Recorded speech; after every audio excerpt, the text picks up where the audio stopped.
I try not to honestly think about it too much. It is what it is. You come here to knowing that it could be anything, and you prepare for all conditions. And I think that everyone sitting up here, or maybe one, have competed in Ironmans around the place.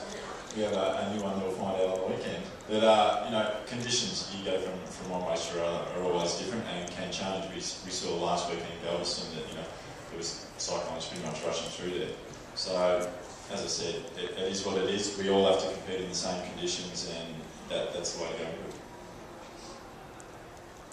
I can't really add much to what Luke said there. I totally agree with him.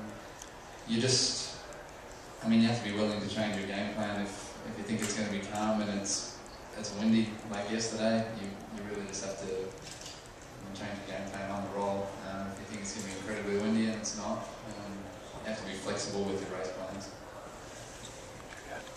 Yeah, I agree. There's really not much that can add to that. It's just being able to deal with whatever conditions you get. And I think that's kind of true for any Ironman where it's such a long day. You got to expect all kinds of obstacles. So just being able to handle whatever comes. I think if you choose a sport that's outside in the elements, you've got to expect anything. You can't, you don't go to bed every night and you've got to train the next day and go, oh my God, if it's super windy, I'm not going out. It's just something that you accept when you take on this sport. It's different if you're doing indoor swimming or gymnastics or whatever. Conditions are always pretty consistent. So we're Ironman, we've got to be tough and no whinging and get on with it. So that's what we do. I think I'm quite lucky coming from New Zealand because it's really, really changeable.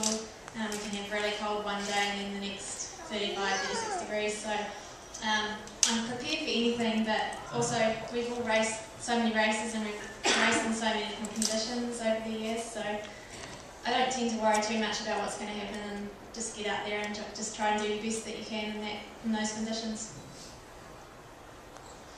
I'm sure that you have to change a little bit of your tactics when the wind is getting stronger. And we all ride aerodynamic wheels, and you cannot ride like a disc wheel on the rear when the wind is really hard. So that's what racers, they always look how the weather will be because they have to change their bike a little bit, their setup. Less aerodynamic wheels maybe in the front because otherwise it's impossible to ride like with the strong wind yesterday. And I think if it's getting colder and rainy, you need more energy. So you need, for example, more power tails an hour, more energy, comparing to hot days where you need more fluid, more water. So I would consider that.